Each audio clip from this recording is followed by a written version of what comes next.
Masquera say Mure Zimbabwe, welcome to our channel Zim Confessions and Deep Secrets. Kana kariki tanka kukuya panino channel, please don't forget to subscribe. Kana chingwa karoka subscriber, don't forget to comment and share this video.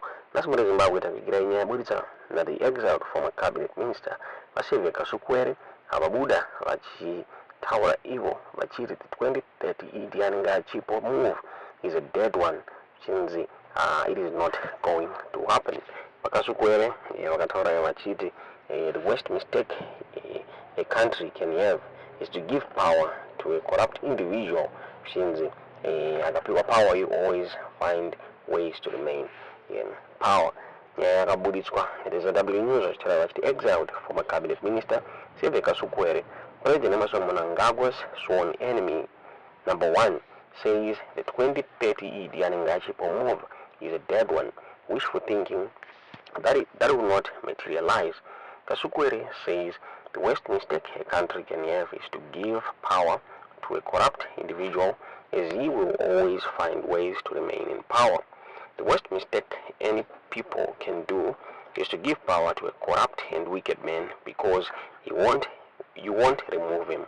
From day one, he will find ways to fortify himself so that his past never catches up with him. A man with a lot to lose will never let go. Let's enjoy the weekend, he says.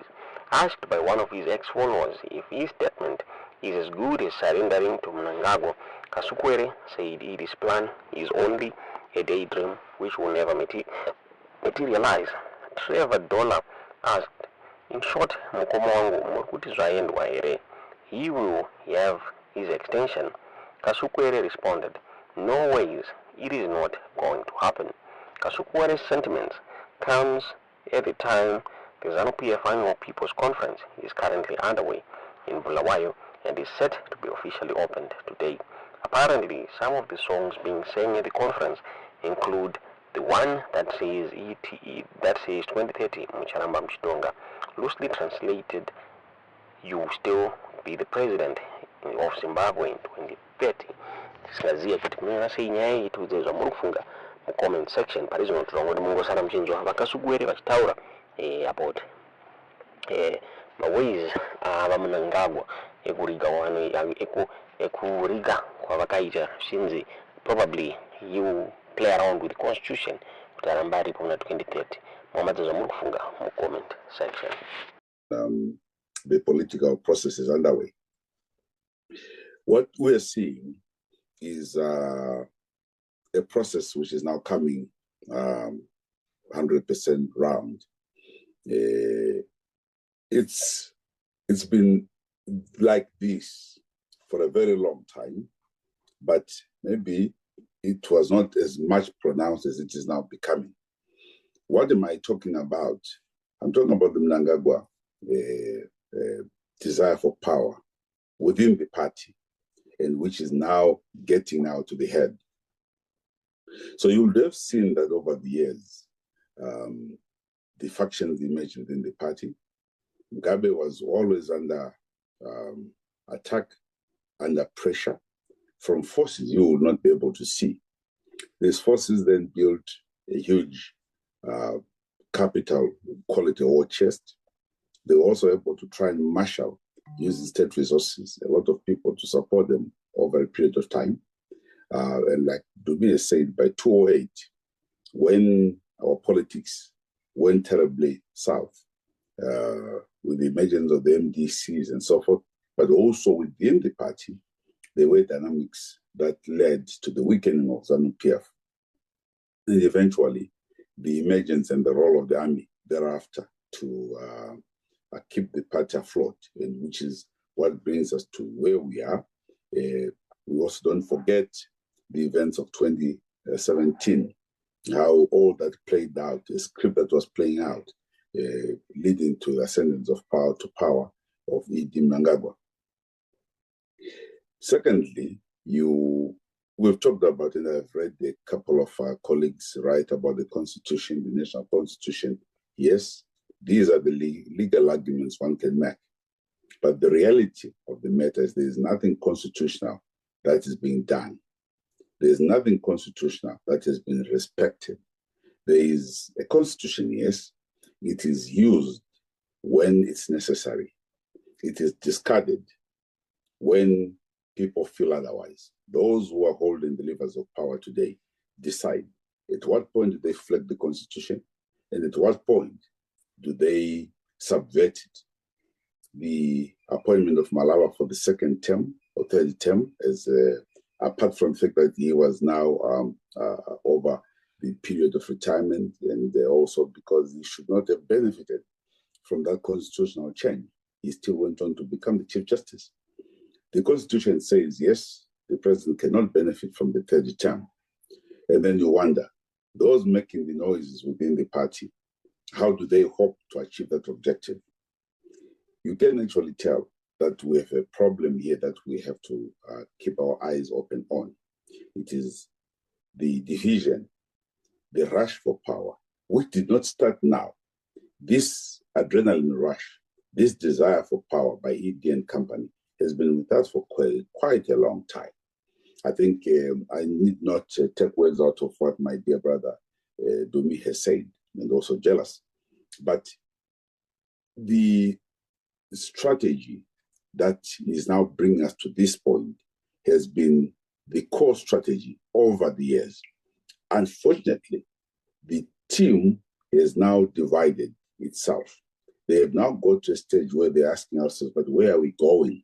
So you find, Mchangwa a few days ago, at an interview, after the entire speech by ED, he said, oh, this is the legal person we know about ED.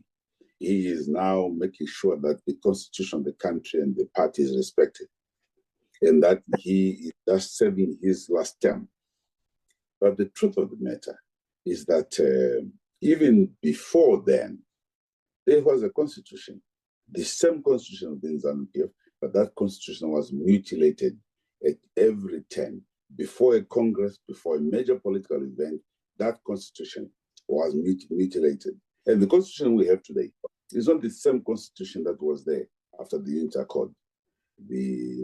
Once President Mugabe, Joshua Nkomo, and so forth agreed, 86, 87, the constitution that was panel beaten or that was put together by the Zimbabwe African National Patriotic Front is a united front, subsisted for a couple of years until it was again subverted in 2013 and certain features of it removed, i.e. that the election of the vice presidency was now going to be by appointment. And I agree that we should all take responsibility. Some of us were there when these things was happening.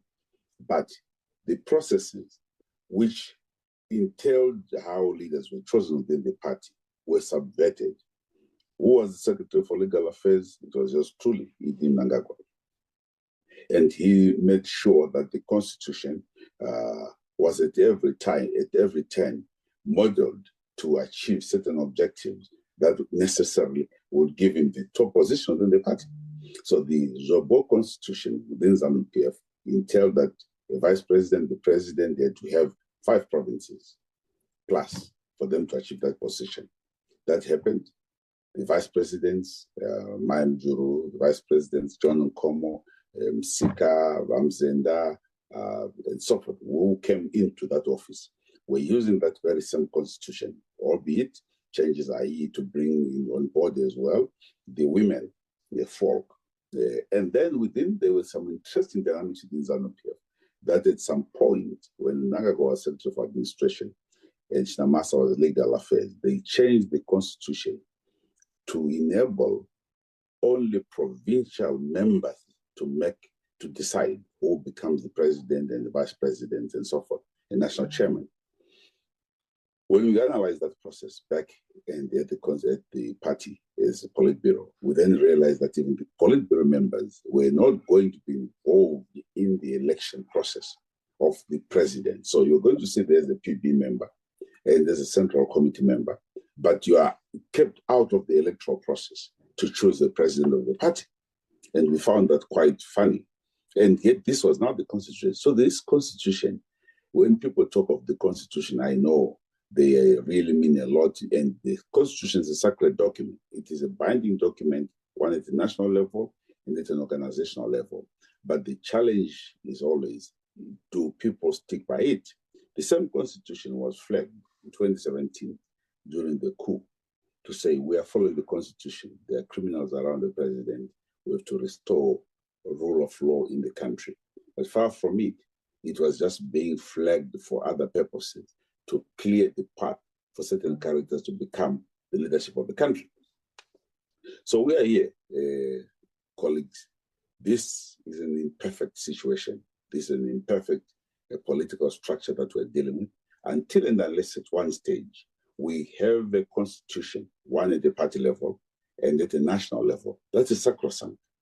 This one, I often say, the ZANU-PF constitution is written on a sandy beach. Who gets there first reads what he has seen, and the water will come, clear it. Jairus Mawarire will come and write his own constitution. The next thing is it clears. Now, you can't possibly proceed and develop and have a succession policy in a party that is organized for as long as these cuts are met. A historical account that I can give you was also to do with the discussion we had in the Politburo. President Mugabe came and said, look, we now need to deal with this constitution, the succession issue.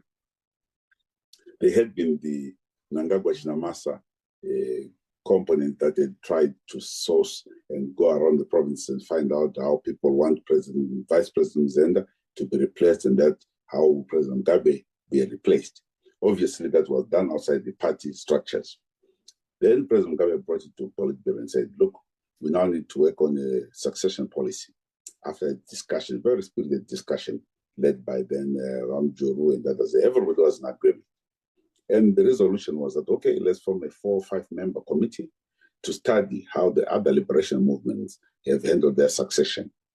They had the Sakramai, Mnangagwa, Goche, Opam Chinguri, and I think there's a 50th person, Dumiso Dabengwa, Didi Dabengwa. There were 5 of them. And some guy says, okay, you are the 5 top political honchos we have. All right, go and tell us and give us a feedback. So they went out to, a team was set up, secretariat, I think it was intelligence, to try and check what other parties were doing, Frelimo, Chama Pindu, so that at least the party could have a process. But that team of 5, some went back to RRGM and says, oh, you're in trouble, chief. This one is pushing too hard. He wants you to go. So the constitution is being hurriedly, or this proposal are coming very thick and fast. You are going to be pushed out. One of the dear leaders then was confronted by the president and says, oh, by the way, you wanted me out like yesterday. You have already worked on this whole process. Now, these are the internal shenanigans within ZANU-PF. You agree in the Politburo on a principle, on a process, and overnight, some people say, but Mr. President, that one was making a lot of noise. He's doing it for this reason. Now, this is Game of Thrones. This is politics. This is how ZANU-PF has been operating. And to this day, what we are now seeing is chickens coming home to roost. ED indicates left and turns right. He will tell you that he was not involved. He will one day throw all these people who are saying this under the bus and say, but how could you say that when I say the following issues? But it's a double strategy. One day, people are being met at night, provinces are being marshaled, go and say it. Is it not curious that after the president spoke in Mutare and came out clearly to say, I'm not going to stand for the second term, the Herald newspaper, which is a paper that normally toes the party line, ran with a huge headline, screaming headline, endorsement of the president. The Secretary for Youth Affairs is being made to run around the country. I don't think he's interested in doing that, but obviously he has to. The PC is in Mashingo, and you can now see the phone calls that were made. Phone calls which were made to Kazembe, and the phone call was made to another career politician, Matebele North, the chairman of Matebele North. He's a marvel to talk to. He will never lose this power because he understands how to play with the wind. he immediately said, no, the people in Matabele North want the president to stay.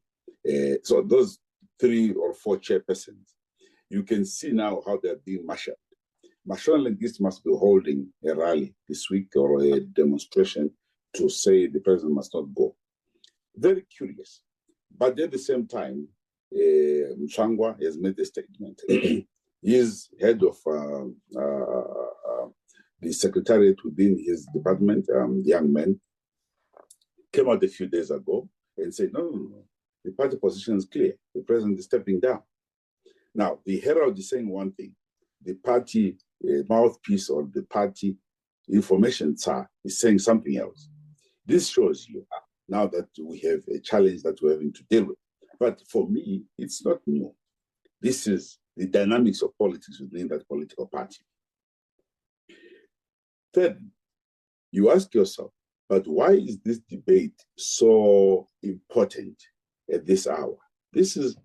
He has not yet even completed year 1 of his second term, 4th of September. That's an anniversary, first year of his second term. We have not even gone there. We already seized with the matter of another 2 years, 2030. And irresponsibly, that debate is allowed to continue at the expense of the national business. There is a lot that is at stake. There's a drought in the country. There's issues of the health challenges we're facing. There are issues to do with the agriculture sector. We have a lot of things that must be dealt with, really. But the debate today, and this is also part of our debate today, is to say, will he or will he not? Everything points that he will go. And there's no debate about that. I think every one of us must, at the right time, make necessary noises. Nobody must go beyond the time that is in the Constitution. And this was our fault, some of us. When this matter was being raised, remove Mugabe through an illegal process, we said no. When this matter, we said there were opportunities where we were discussing how the president had to let go of power and bring in a new dispensation. Those efforts were thwarted within the party, the same characters, right? Oh my God, this one's not going to go in. No, let's stop it. The Grand Master theme came from Buero, saying, no, the Grand Master will never be contested. He's the Supreme Commander. Mugabe went through. We then said, okay, that you have said this is what's going to happen. Right, let's stand by principle. President Mugabe must see his term to the end. What happened? 2 weeks before the 2017 Congress was held, where he had already intimated, even to me as political commissar, to say, I'm stepping down. And he had also said it at the women's conference, if you recall, Mayam Mugabe saying, President, tell us who you want now to come in. There was that open discussion even by Dr. Mugabe to say, can you tell us who must now come in? The president said, oh, yes, but let the people make their choice. Let the people decide who must come in. And we picked in a process of saying, fine, how will the provinces be able to be organized? And how will the provinces then make a choice for the next person who was going to be the head of state? Obviously, he was going to run for the election, but that was not to be. That process was subverted. So, in as much as one would want to see a constitutional process within ZANU-PF, the question still remains, is that attainable, or is now going to be again political skullduggery? I see that a lot of political skullduggery has to come into play before the emergence of some process that can lead to this, to a change in terms of the guard. My only word of advice to the young people and to those who are being made to run around by this process, this game is a bit more deadly than they think. They make a lot of noise, but when the shit hits the fan, you are likely to pay a big price. Rather stick to what the Constitution says. Stick to the principle. It's okay to be out of the power game for as long as your heart and mind is clear. I was standing on principle, than to allow yourself to become somebody who's moved or driven by any the way the wind moves. Because it is precisely because of that you are now seeing Muswere, Minister of Information, who runs effectively the Herald, publishing and coming out with a position which is completely different from what the party constitution says and what the government, also what the constitution of this nation says. Colleagues, you've seen the emergence of parallel structures within the party. ZANU-PF is called the Zimbabwe African National Union Patriotic Front. How come you now then have this Mapostori for ED, Mawindi for ED? The party systems and the party structures are there. They are the various departments and desks that are there to mobilize interest groups, and they fall within various political secretaries. Secretary for the small business persons, the so-called small businessmen for ED, should naturally be under my unionist department, if I'm not mistaken. My girls for ED, those should really be within the youth league structures. And you now see that there is already an emergence of a political system that is working outside of the party. And what does that parallel structure do? It is a parallel structure which is much more resourced than the party structures. Those parallel structures have more vehicles, have more money, and they are supported outside. The party structures, there is from pocket straight to user. They're dangerous development within the political structure. Who do they report to? Who is their mentor? Who is pushing them to do that? The current Minister of ICTs, her emergence was as a result of leading the Women for ED. That's how she comes up, Maletera, because she's leading these young women who are for ED. Where is the head of the Women's League? The Women's League is led by Mabel Shomona. What prominence do they have? What place do they have to push for the political processes within the country, but as well as to mobilize, which is their head duty, to mobilize young people to come into the party. So the institution of the party should therefore never be personalized to say for and for. It must remain an institution that is for the party. You see, and I think this is something that comrades, and I just want to reiterate that what I see obviously is rent-seeking behavior.